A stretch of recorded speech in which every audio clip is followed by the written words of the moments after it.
오늘 하나님께서 저와 여러분에게 주시는 말씀은 누가복음 24장 13절에서 35절 말씀입니다. 누가복음 24장 13절에서 35절 말씀을 한 절씩 교독하겠습니다. 그날에 그들 중 둘이 예루살렘에서 25리 되는 엠마오로 하는 마을로 가면서 이 모든 된 일을 서로 이야기하더라. 그들이 서로 이야기하며 문의할 때에 예수께서 가까이 이르러 그들과 동행하시나 그들의 눈이 가려져서 그인 줄 알아보지 못하거늘 예수께서 이르시되 너희가 길 가면서 서로 주고받고 하는 이야기가 무엇이냐 하시니 두 사람이 슬픈 빛을 띠고 머물러 서더라. 그 한 사람인 글로바라 하는 자가 대답하여 이르되 당신이 예루살렘에 체류하면서도 요즘 거기서 된 일을 혼자만 알지 못하느냐. 이르시되 무슨 일이냐 이르되 나사렛 예수의 일이니 그는 하나님과 모든 백성 앞에서 말과 일에 능하신 선지자이거늘 우리 대제사장들과 관리들이 사형 판결에 넘겨주어 십자가에 못 박았느니라. 우리는 이 사람이 이스라엘을 속량할 자라고 바랐노라. 이뿐 아니라 이 일이 일어난 지가 사흘째요. 또한 우리 중에 어떤 여자들이 우리로 놀라게 하였으니 이는 그들이 새벽에 무덤에 갔다가 그의 시체는 보지 못하고 와서 그가 살아나셨다는 천사들의 나타남을 보았다 함이라. 또 우리와 함께한 자 중에 두어 사람이 무덤에 가 과연 여자들이 말한 바와 같음을 보았으나 예수는 보지 못하였느니라 하거늘 이르시되 미련하고 선지자들이 말한 모든 것을 마음에 더디 믿는 자들이여 그리스도가 이런 고난을 받고 자기의 영광에 들어가야 할 것이 아니냐 하시고 이에 모세와 모든 선지자의 글로 시작하여 모든 성경에 쓴 바 자기에 관한 것을 자세히 설명하시니라. 그들이 가는 마을에 가까이 가매 예수는 더 가려 하는 것 같이 하시니 그들이 강권하여 이르되 우리와 함께 유하사이다. 때가 저물어 가고 날이 이미 기울었나이다 하니 이에 그들과 함께 유하러 들어가시니라. 그들과 함께 음식 잡수실 때 떡을 가지사 축사하시고 떼어 그들에게 주시니 그들의 눈이 밝아져 그인 줄 알아보더니 예수는 그들에게 보이지 아니하시는지라.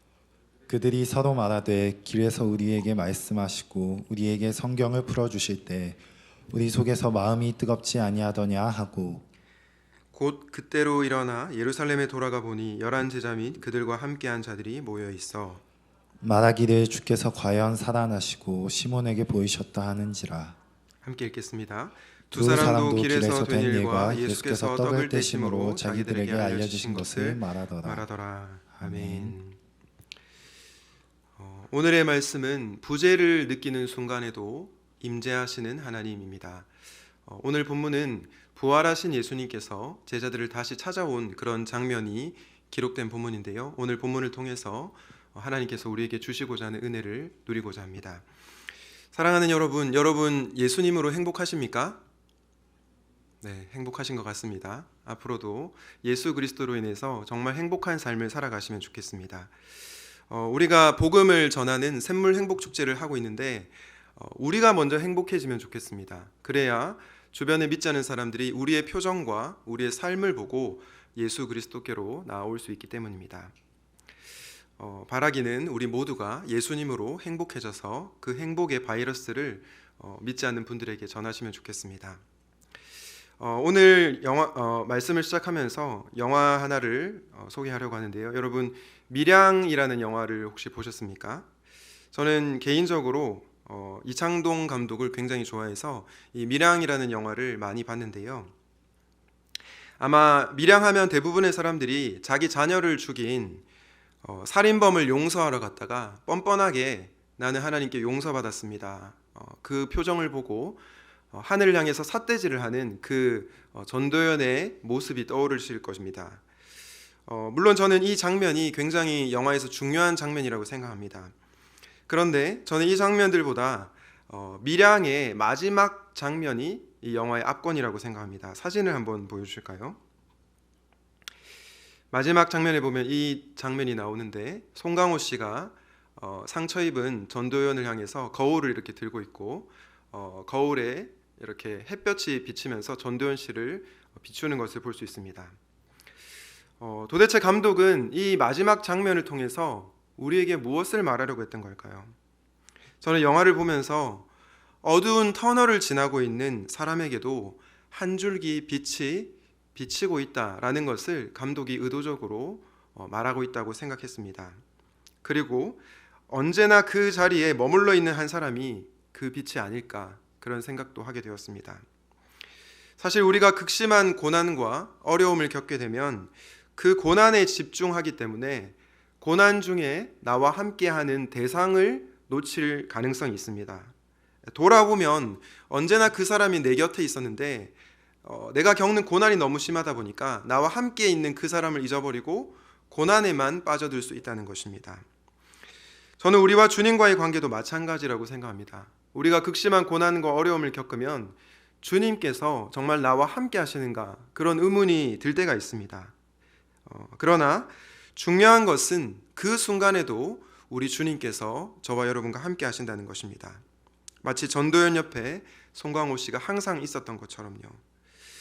저는 이렇게 부재를 느끼는 순간에도 임재하시는 주님을 붙드는 것이 참 신앙이라고 생각합니다. 그렇다면 오늘 본문을 통해서 하나님께서 우리에게 주시고자 하는 메시지는 무엇일까요? 첫 번째는 부활의 주님이 나와 함께 하신다라는 것입니다.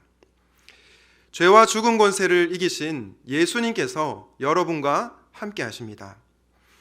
말씀드린 것처럼 우리가 주님의 임재를 느끼지 못하는 순간이 있습니다. 그때 우리가 느끼는 감정은 어떠합니까? 지난번에도 제가 말씀드렸지만 주님이 나와 함께 하시지 않는다고 느낄 때 우리는 낙심에 빠집니다. 주님을 믿고 처음 신앙생활할 때는 주님께서 나를 도와주시는 것 같고 항상 내 곁에 있는 것만 같은데, 오히려 신앙의 연수가 지나면서 주님이 정말 나와 함께 하시는가, 그런 회의가 찾아올 때가 있다는 것이죠. 그리고 낙심에 빠지게 된다는 것입니다. 누가복음 24장 15절 16절 말씀을 한번 보실까요? 그들이 이야기하며 토론하고 있는데 예수께서 가까이 가서 그들과 함께 걸으셨다.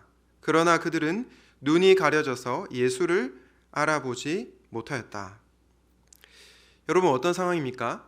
예수님께서는 제자들과 함께 걸어가고 계십니다. 그런데 제자들이 눈이 어두워서 예수님이 나와 함께 하신다, 제자들과 함께 하신다는 사실을 몰랐던 그런 상황인 것입니다.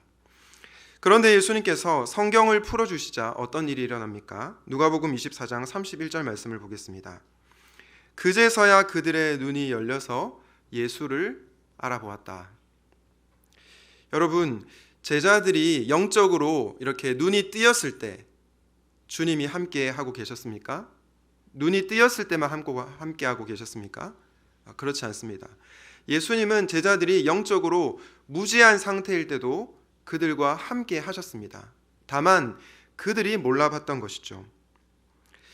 제자들은 예수님께서 그들과 함께 하신다고 생각을 못했습니다. 왜냐하면 아마 그들 가운데 찾아온 낙심 때문이었을 것입니다.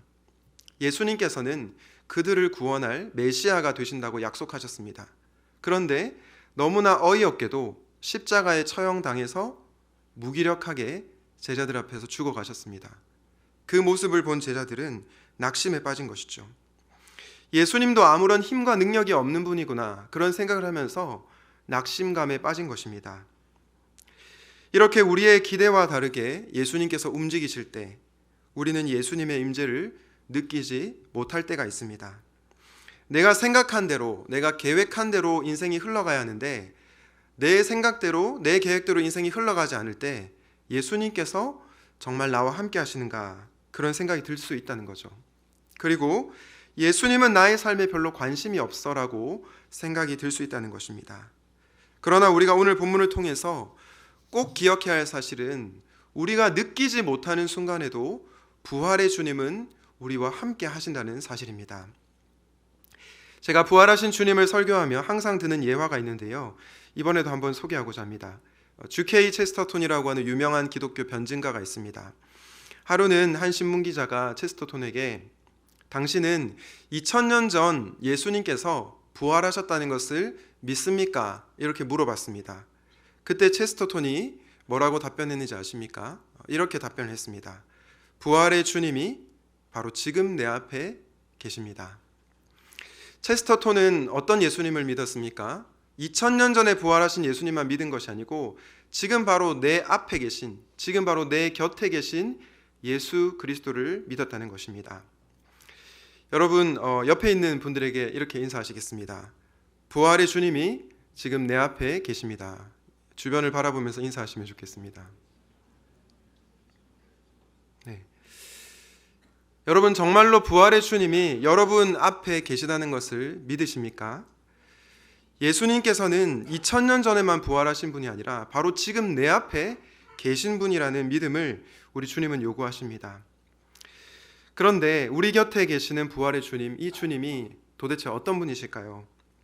우리는 부활의 주님을 그저 능력의 주님이라고만 생각하기 쉽습니다. 왜냐하면 죽었다가 살아나는 일이 쉽지 않지 않습니까? 여러분 중에 혹시 죽었다가 살아난 분 계십니까? 없으시죠? 죽었다가 살아나는 것은 정말 대단한 전능한 능력입니다. 그래서 부활의 주님을 전능하신 하나님, 능력의 주님이라고만 생각하기 쉽습니다. 그런데 가만히 생각해 보면 부활하셔서 제자들을 찾아오신 주님은요, 능력의 주님이시기도 하지만 사랑의 주님이십니다. 만약 누군가가 여러분을 위해서 정말 많은 노력을 다합니다. 밥도 사주고 아프면 병간호도 해주고 힘들 때 위로해주고 또 같이 눈물 흘려주고 그렇게 오랜 시간을 보내면 여러분들이 그 사람에 대해서 마음이 어떻게 될까요? 확 열리게 될 것입니다. 주로 이단들이 하는 수법이죠. 저는 이단들의 교리가 잘못됐다고 생각하지만 그들의 노력을 우리가 본받을 필요가 있다고 생각합니다. 그렇게 막 구워 삶으니까 우리의 마음이 확 열리는 거죠. 그런데 어떤 사람이 나를 향해서 그렇게 많은 사랑을 부어줬습니다. 그렇게 많은 사랑을 부어줬는데 사랑을 베푼 그 사람이 어느 날 갑자기 몸이 아프다고 합니다. 그리고 아무런 힘이 없어졌습니다. 그래서 나에게 그 사랑을 못 주는 상태가 되었다고 가정해 봅시다. 그런데 여러분이 그 사랑을 너무 많이 받았는데 그 사람에 대해서 이전에 받았던 사랑은 그냥 생각하지 않고 그 사람을 외면해 버리는 것입니다. 이제 저 사람은 나에게 더 이상 도움을 줄 수 없는 능력 없는 사람이야. 나는 이제 저 사람을 떠나야 되겠다 하면 그 사랑을 베푼 대상이 어떤 감정이 들겠습니까? 굉장히 배신감이 들겠죠. 내가 이렇게 사랑을 퍼부었는데 저 사람이 나를 배신하는구나. 내가 한 수고가 헛고생이었구나. 이런 생각이 들 겁니다. 여러분, 이 부분을 우리 주님과 제자들과의 관계에 대입을 한번 해봅시다. 제자들은 주님이 십자가에서 죽고 나서 실망하고 낙심했습니다. 예수님께서 십자가에 매달리실 때 모든 제자들이 주님을 떠났습니다. 그런데 여러분, 예수님 입장에서 한번 생각을 해봅시다. 예수님 입장이라면 어떤 마음이 들었을까요? 물론 우리 예수님이 마음이 넓으셔서 그런 감정을 느끼시진 않았겠지만 인간적으로 정말 너무나 서운하고 슬펐을 수 있습니다. 어쩌면 다시는 안 보고 싶었을지 모릅니다. 내가 이렇게 3년이나 제자들을 사랑했는데 그 제자들이 나를 떠난다고 하니 보고 싶지 않을 수 있습니다. 그런데 놀라운 사실은 부활의 주님이 오늘 제자들을 다시 찾아오고 있다는 것입니다. 왜냐? 제자들을 사랑하기 때문입니다. 자신을 배신하고 영적으로 무지한 자라 할지라도 나는 너희를 포기하지 않는다. 나는 너희를 정말로 사랑한다. 그렇기 때문에 예수님께서 다시 찾아오셨던 것입니다. 그러므로 부활의 주님은 능력의 주님이실 뿐만 아니라 사랑의 주님이십니다. 여러분, 우리는 언제 행복합니까? 저는 모든 사람들이 다 내 편이 아니라고 생각될 때, 모두가 다 나를 버렸다고 생각하는데 단 한 사람이라도 내 곁에 있어준다면 저는 참 행복할 것 같습니다. 그런데 그 대상이 온 세상과 만물을 창조하신 그 창조주 하나님이 어떠한 순간에도 내 편이 되신다는 사실을 생각해 보십시오. 그 대상이 죽음을 이기시고 부활하신 전능하신 하나님이라는 사실을 생각해 보십시오. 그러면 우리는 부활의 주님을 찬양할 수밖에 없을 것입니다. 사랑하는 여러분, 부활의 주님은 지금도 여러분과 함께 하십니다. 그 주님으로 인해 참된 행복을 누리게 되시기를 주님의 이름으로 축복합니다. 부활의 주님은 나와 함께 하신다 말씀을 전했는데요. 두 번째 메시지는 낙심 중에도입니다. 부활의 주님은 내가 좋은 상태일 때만 나와 함께 하시는 것이 아니고 낙심 중에도 나와 함께 하십니다. 앞서 제가 제자들의 마음 상태에 대해서 말씀을 들었는데요. 낙심한 제자들에게 주님이 다시 찾아오셨습니다. 여러분, 아무런 기대와 소망이 없는 사람, 낙심과 무기력에 빠진 사람 곁에 있는 것 행복할까요? 저는 정말 쉽지 않다고 생각합니다. 왜냐하면 그 낙심과 무기력이 나에게도 전염되기 때문이죠. 많은 사람들은 그냥 밝은 사람 곁에 있고 싶어 합니다. 밝고 기쁘고 에너지가 넘치는 그런 사람 곁에 있고 싶어 하지, 항상 우울해하고 낙심하고 지친 그런 사람 곁에 있는 것을 사람들이 힘들어합니다. 그런데 우리 주님은 다르시다는 거죠. 저는 오늘 본문을 보면서 룻기 말씀이 떠올랐습니다. 룻기 말씀에 보면 정말 기구한 여인이 나오는데 우리가 잘 아는 나오미입니다. 나오미는 남편도 잃고 두 아들마저 잃은 정말로 가련하고 불쌍한 여인이었습니다.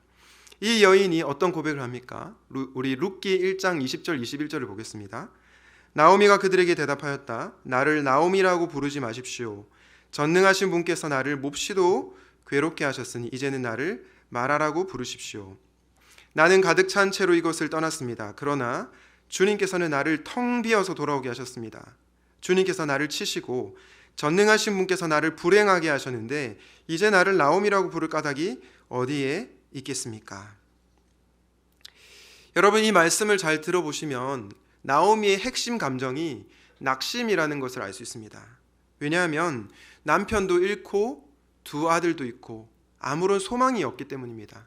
당시 사회에서 남편이 없어진다는 것, 그리고 아들이 없어진다는 것은 소망이 완전히 끊겨진 상태를 말합니다. 왜냐하면 당시에 여성 혼자서 살아가기가 너무나 어려웠기 때문이죠. 여러분, 나오미라고 하는 이름의 뜻은요, 기쁨과 즐거움이라는 뜻입니다. 이름만 보면 기쁘고 즐거워할 여인이 뭐라고 얘기하냐면 자기를 나오미라고 부르지 말고 마라라고 합니다. 마라가 무슨 뜻이냐면 쓴맛 이런 뜻입니다. 쓴맛. 여러분, 마라탕 좋아하십니까?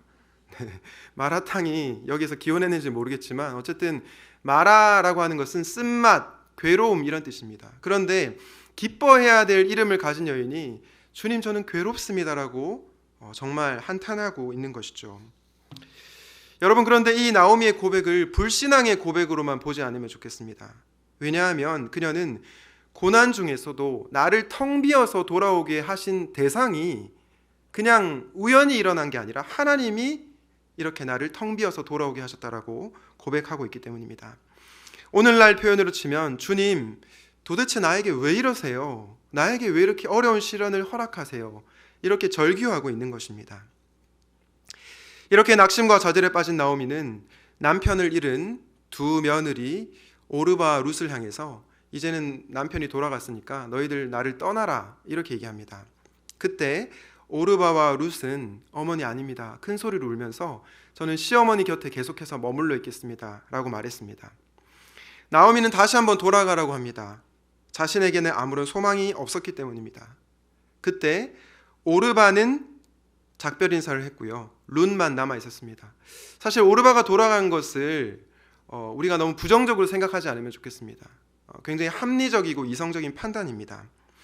그런데 바로 이때 룻이 어떻게 반응하고 있습니까?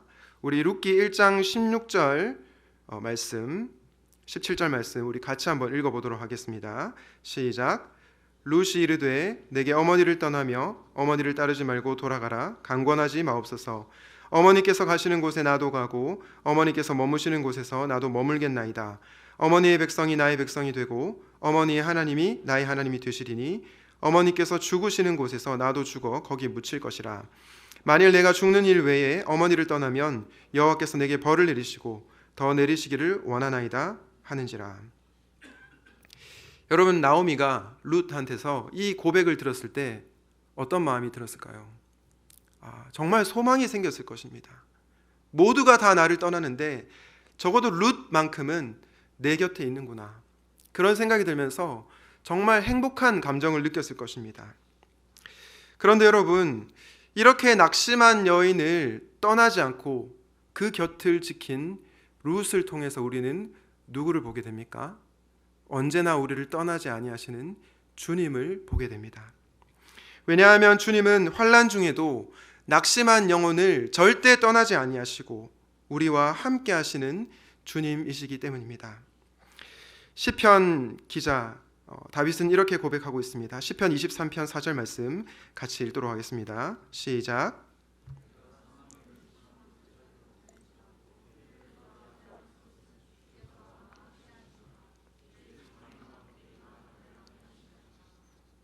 네, 내가 사망의 음침한 골짜기를 지날지라도 누가 우리와 함께 하십니까? 주님께서 나와 함께 하신다. 우리는 이 주님 때문에 환난 중에도 위로와 행복을 경험할 수 있는 것입니다. 사랑하는 청년 여러분, 여러분 가운데 혹시 낙심과 부정적인 감정에 사로잡힌 분들이 계십니까? 마치 주님의 부재를 느끼는 그런 터널을 지나가고 계십니까? 그럴 때 여러분의 환난을 묵상하는 것이 아니라 환난 중에도 여러분과 함께 하시는 주님을 묵상함으로 참된 행복과 평안을 누리게 되시기를 주님의 이름으로 축복합니다. 부활의 주님은 나와 함께 하신다. 그분은 환난 중에도 나와 함께 하신다 말씀을 전했습니다. 오늘 본문을 통해서 우리에게 주시고자 하는 마지막 메시지는 무엇일까요? 마지막은 지극히 평범한 은혜의 수단을 통해입니다. 지극히 평범한 은혜의 수단을 통해. 무슨 말이냐? 우리가 부활의 주님을 지극히 평범한 수단을 통해서 경험한다는 것입니다.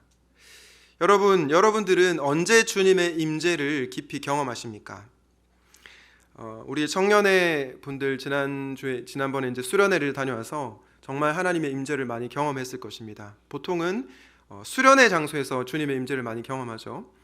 그리고 또 어디에 가서 우리가 주님의 임재를 많이 경험합니까?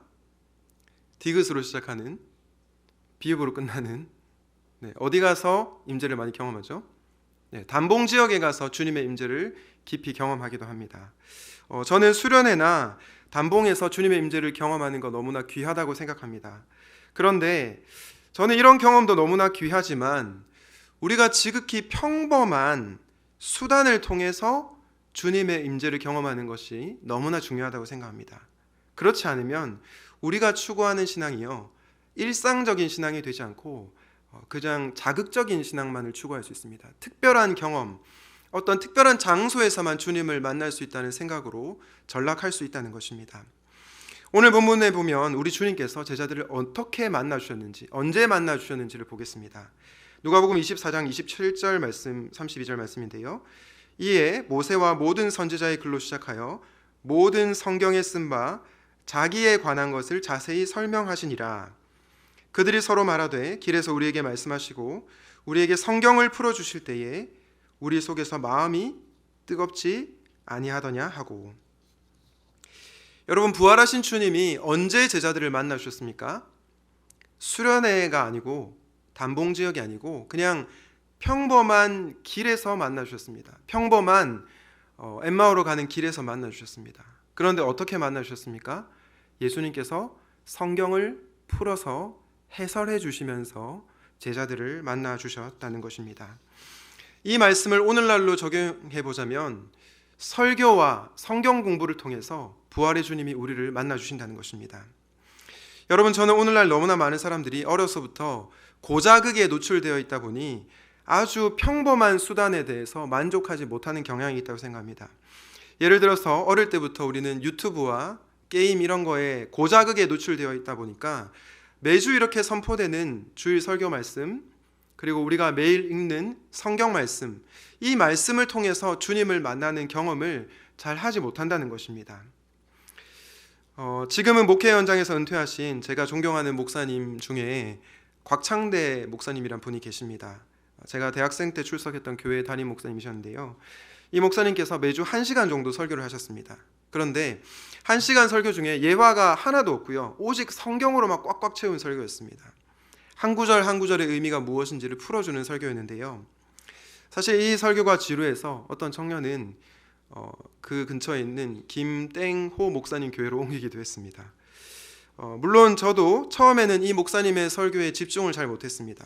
그리고 속으로 좀 지루하다 이런 생각이 든 적도 있습니다. 그런데 1년이 흐르고 2년이 흐르고 점점 시간이 흐르면서 하나님의 말씀이 제 귓가에 들리는 경험을 하게 되었습니다. 그리고 그 목사님께서 성경을 풀어주실 때 제 마음이 뜨거워지는 것을 경험했습니다. 그러면서 평범한 설교를 통해서도 주님께서 역사하시는구나, 그 확신을 얻게 되었습니다. 설교뿐만 아니라 성경 공부를 통해서도 주님의 임재를 경험했는데요. 제가 대학생 시절 출석했던 교회에서는 담당 교육자, 청년 담당 교육자의 지도 아래 청년들이, 대학생 청년들이 성경 공부 교재를 만들었습니다. 정말 놀랍지 않습니까? 제가 지금도 집에 그 교재를 가지고 있는데요. 시중에 출간된 그 어떤 교재보다 탁월하고 정말 좋은 교재입니다. 당시 청년들은 매주 모여서 말씀을 읽고 기도하면서 또 해설서를 찾아보면서 이 성경 본문이 말하는 핵심 메시지가 무엇인지, 그리고 이 성경을 통해서 어떤 질문을 우리가 해야 되는지를 이렇게 기록을 하면서 책자를 만들었습니다. 그런데 이 경험을 하면서 청년들의 삶이 조금씩 변화되더라고요. 저는 그걸 보면서 와, 성경 공부를 통해서도 사람이 변화될 수 있구나, 이 확신을 얻게 되었습니다.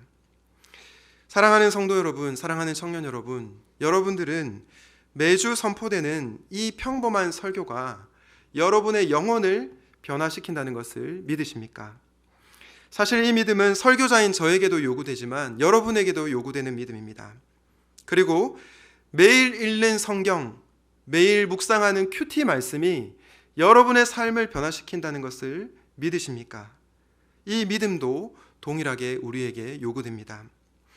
저는 우리 하나님이 평범한 일상 가운데서도 임재하시는 분이라고 확신합니다.